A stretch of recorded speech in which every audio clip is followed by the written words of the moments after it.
Bonjour, j'espère que vous allez bien. Alors nous sommes la dernière semaine de mai et j'avance ma capsule puisque bien sûr nous avons le long week-end de l'Ascension. Voilà. Alors au sommaire d'aujourd'hui, dans un premier temps, nous allons parler de la suite de ma première capsule sur la souveraineté des États puisque s'est tenu cette dernière semaine de mai le forum de Davos.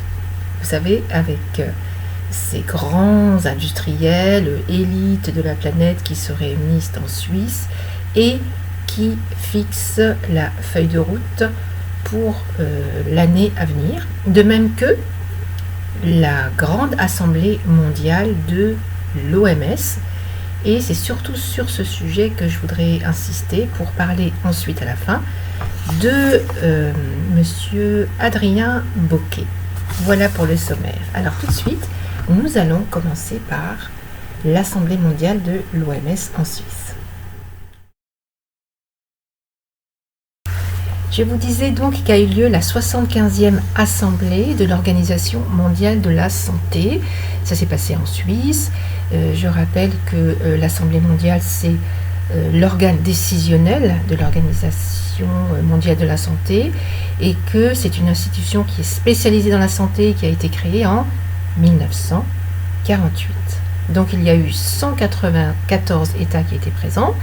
La mission principale de l'OMS, c'est de promouvoir la santé, préserver la sécurité mondiale et servir les populations vulnérables. Et à ce sujet, je vous laisse regarder le petit montage suivant. L'Inde et le Pakistan, par exemple, sont confrontés à une canicule sans précédent. Les températures sont montées jusqu'à 50 degrés, ce qui a entraîné bien sûr des pénuries d'eau. Et il faut savoir que ces températures extrêmes sont normalement prévues tous les 3 siècles et que désormais, on les retrouve pratiquement tous les 3 ans. L'OMS a donc révélé que 13 millions de personnes dans le monde décédaient pour des causes environnementales, notamment donc climatiques, comme nous l'avons vu. 50 degrés, c'est quand même excessif. Je ne sais pas si vous imaginez la quantité d'eau qu'il a fallu pour alimenter les populations locales. Voilà, donc la mission principale de l'OMS, je le reprécise, promouvoir la santé, préserver la sécurité mondiale et servir les populations vulnérables. Alors, le sujet d'aujourd'hui va rejoindre la première capsule sur les soucis de souveraineté des États. Pourquoi ? Parce que à cette Assemblée mondiale, la France a également été présente et vous avez donc le président français qui s'est prononcé sur l'orientation qu'il voulait accorder à l'OMS, à l'Organisation mondiale de la santé, qui va gérer non pas 67 millions de personnes, c'est-à-dire la population française, mais 7,7 milliards de personnes. Ce qui signifie, vous voyez qu'au niveau de la gestion, la France en fait va se retrouver noyée dans une politique globale et non pas dans une politique qui est propre à la France. Voilà, donc je vous laisse écouter ce petit extrait et on en rediscute. De nombreuses propositions sont sur la table qui convergent notamment sur l'importance de renforcer l'OMS dans son rôle de coordination scientifique, d'instance normative, dans une approche une seule santé et sur la nécessité de lui donner davantage de moyens pour agir. Donc vous avez vu que le président français est dans l'orientation beaucoup plus mondialiste, c'est-à-dire une gestion globale. C'est ce qu'on avait déjà connu avec la gestion de la pandémie au niveau européen et on a vu les avantages et on a vu les travers que cela a entraîné. Au niveau de l'OMS notamment, sachez que il y a eu une polémique sur la nomination de M. Tedros Adhanom Ghebreyesus. Alors, je ne sais pas si je dis bien le nom parce qu'il est très difficile. Voilà. Donc en fait, c'est le directeur général de l'OMS qui a eu sa nomination grâce à un appui très fort de la Chine. Ce qui a entraîné un retard de pratiquement 2 mois dans la réaction par rapport à la pandémie qui, je vous le rappelle, est partie de Chine. Donc, est-ce qu'il y a un lien de cause à effet? À vous d'en tirer les conclusions, mais vous voyez que gérer la France à un niveau supra, voilà, au niveau de l'Organisation mondiale de la santé, c'est, je le redis encore, être dissous dans la masse des 7,7 milliards d'habitants.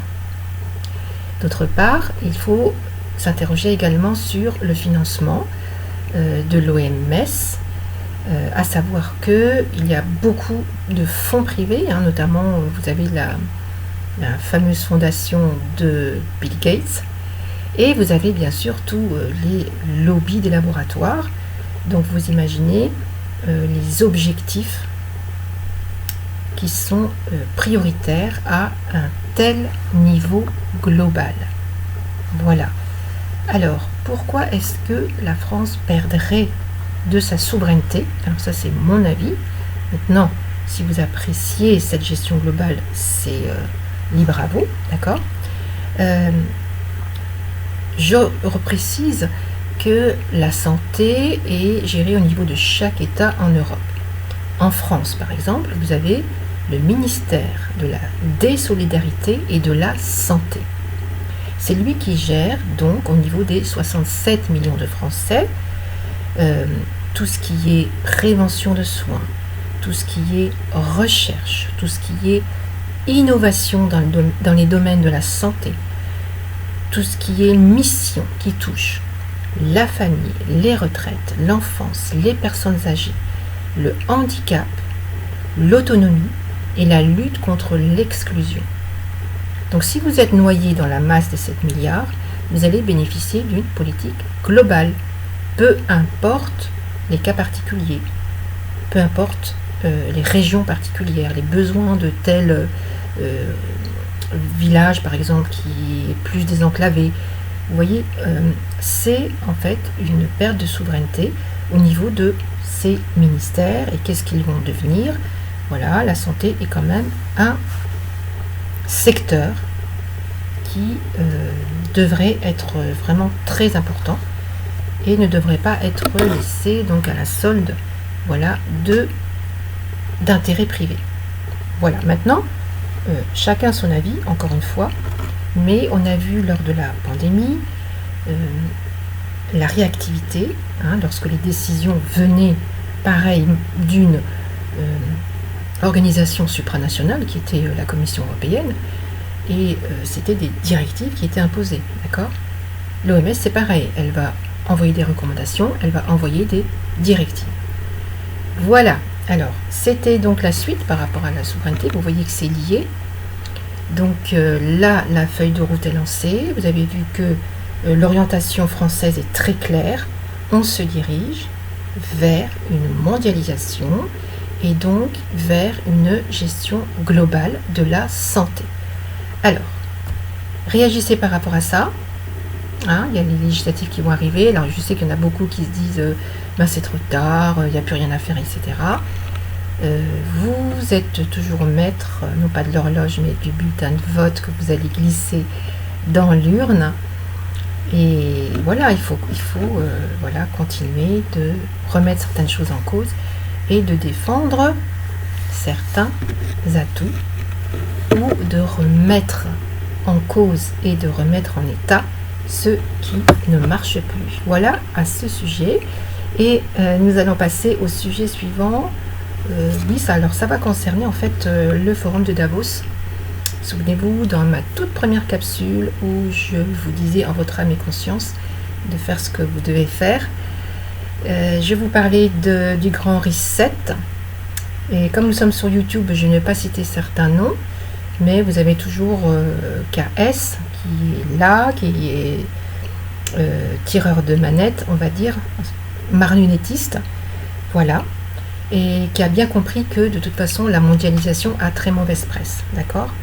Et ça, depuis, il faut remonter en fait à 1996 déjà. Oui, ça fait loin, je sais. Mais vous aviez avec Le choc des civilisations, c'est le livre de Samuel Huntington.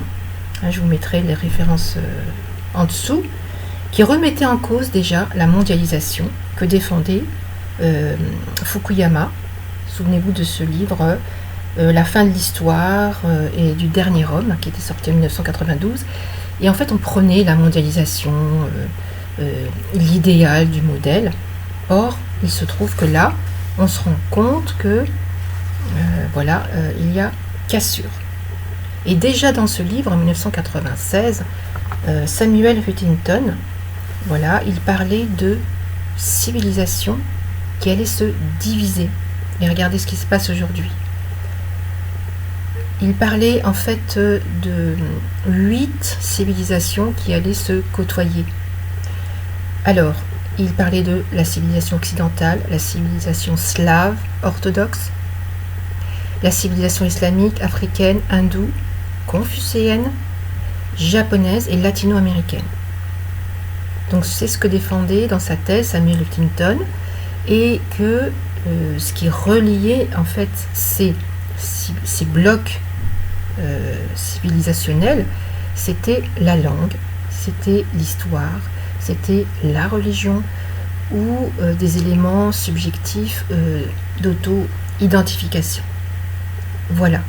Et on assiste quand même aujourd'hui à ces divisions, très très marquées. Voilà. Donc c'était le deuxième sujet. Vous voyez que je l'ai passé assez vite, puisque le forum de Davos, en fait, cette année, en Suisse aussi, oui, a eu moins d'adhérents. Vous savez que ce sont des grandes entreprises qui invitent des chefs d'État et qui orientent la politique de demain. Et il y a eu cette année 2500 participants contre 3000 les années précédentes. Donc vous voyez que il y a du changement de ce côté-là. Alors, j'en reviens maintenant à mon dernier sujet, c'est celui de Adrien Bocquet. Alors, on en parle beaucoup de ce personnage. Il est très intéressant, je vous mets son livre dans la barre d'information également. Il a écrit Lève-toi et marche grâce à la science aux éditions donc Max Milo. Vous allez trouver ce livre, il est sorti cette année 2022.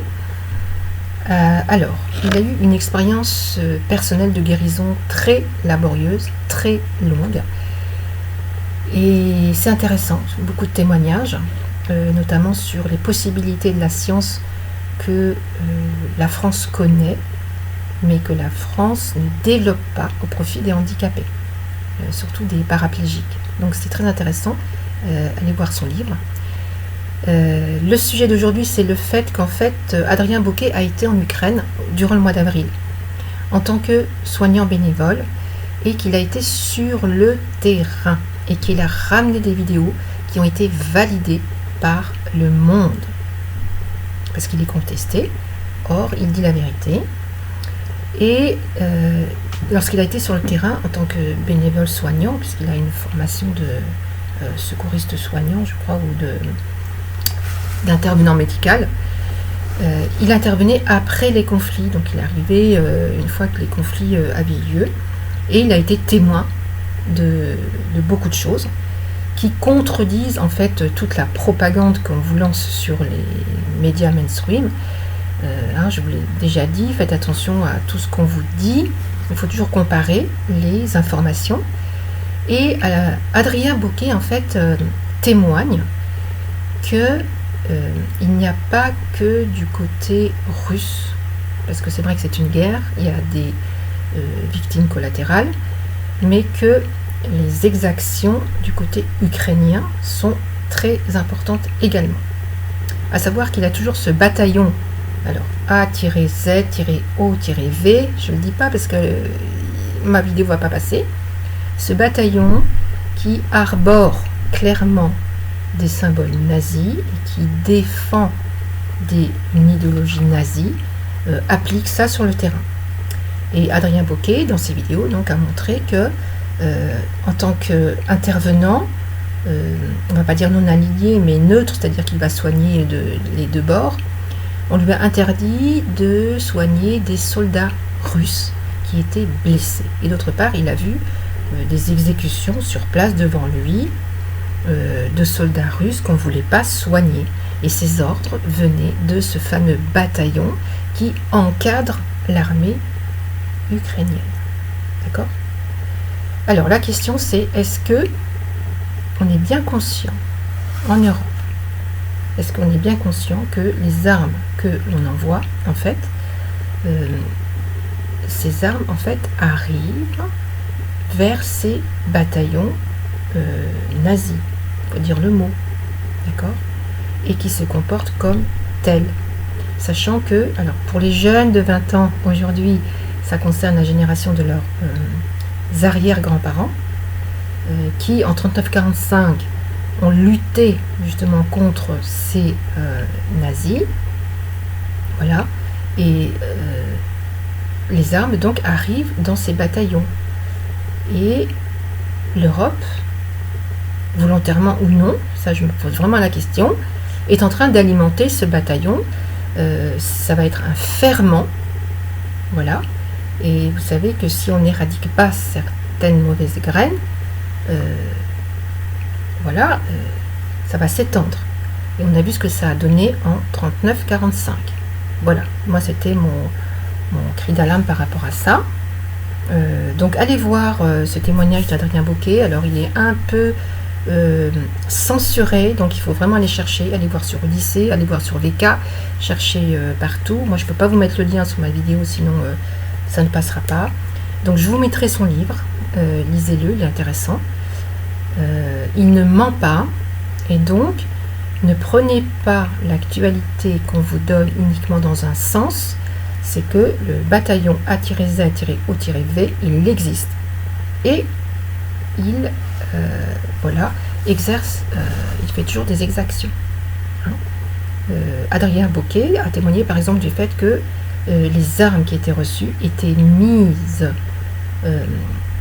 là où il y avait la présence de civils, ce qui fait que lorsque l'armée russe, qui sait très bien que là les armes sont là et qui détruit les armes, touche forcément des civils, et puis voilà, forcément on présente ça différemment.